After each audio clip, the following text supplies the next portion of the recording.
A new season lands like a chalk line across the world.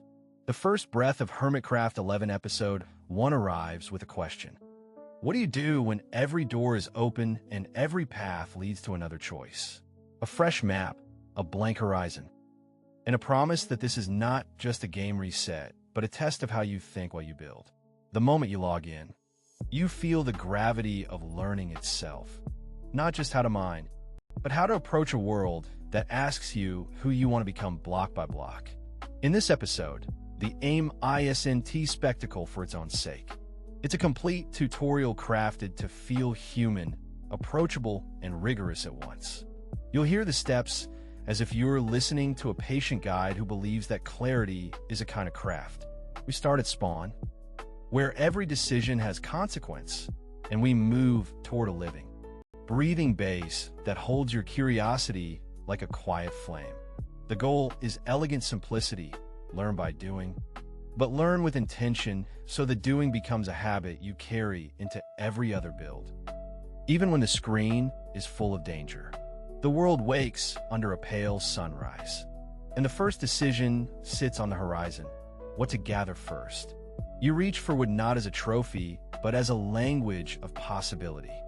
A few trees become planks, a craft table becomes a compass. With the axe in hand and the inventory empty, you lean into the tempo of your own intention. The tutorial teaches you the order, but your attention gives it meaning. This is the quiet truth. Structure without soul is a shed. Structure with soul is a home you can grow in. Step 1, and yet step 2, is shelter. Not a palace, just a safe echo where you can listen to your own rhythm. A simple wooden hut, a bed inside, a furnace humming like a small engine of persistence. The cycle begins. Wood for the frame, cobbles, a bed to anchor sleep and reset the mind. The world outside invites danger, but danger now feels like a teacher rather than a trap. You learn to light a furnace, smelt, and turn rough stones into tools that speak the language of efficiency. The tutorial hands you a ladder. You climb, you learn the steps, and you begin to trust your own rhythm rather than chasing a glitch of perfection. Crafting yields keys to more choices. A wooden pick becomes stone, then iron, and with iron you unlock a bucket, shears a shield. The goal ISNT to hoard. It's to understand the flow from resource to routine. The aim is to build a base that can host your ideas, not to chase speed.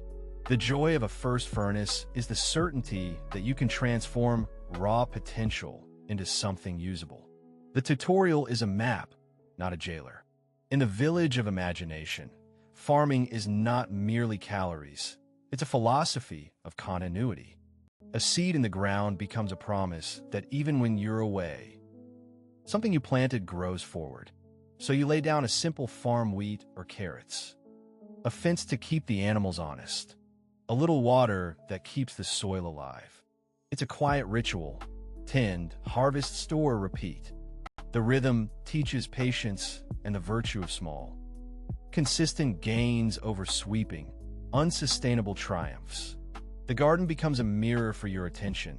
What you water grows, what you ignore withers. Building storage is not an afterthought. It is a bridge between effort and memory. Chests hold your plans, labeled with careful handwriting you barely needed to practice. You organize by category, tools, ore, food, seeds, blocks. The discipline of order reduces the friction of exploration. When you move, you don't wander aimlessly. You carry a map of your own decisions. The act of labeling is itself a tiny act of care, a promise you won't abandon the work you started. Now the map turns toward expansion, your base grows, and with it the need to move beyond the spawn world.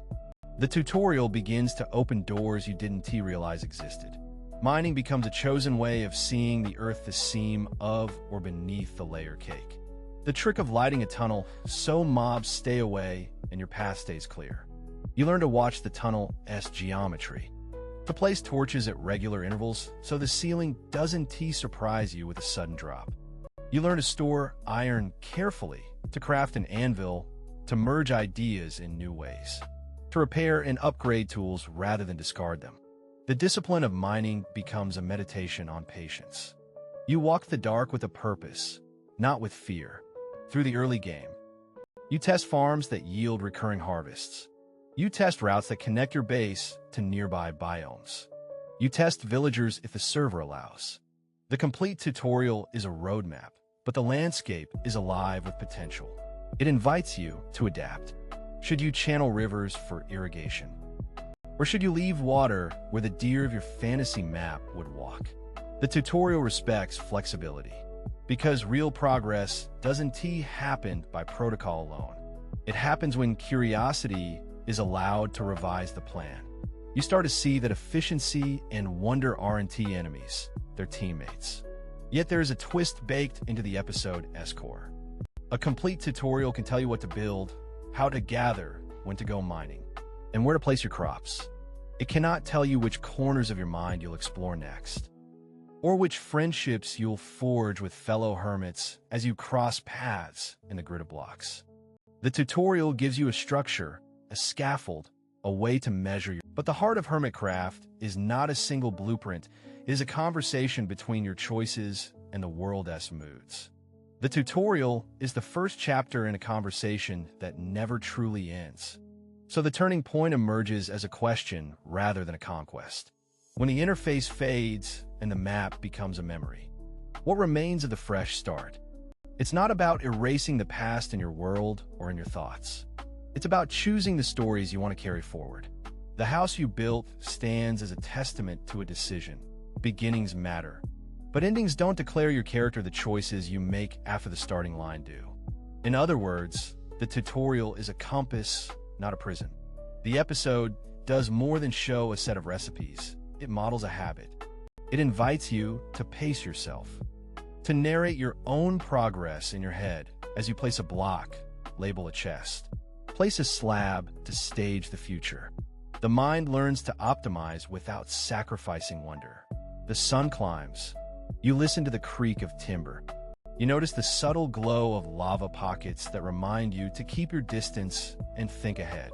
It's a dance between safety and risk, between planning and improvisation.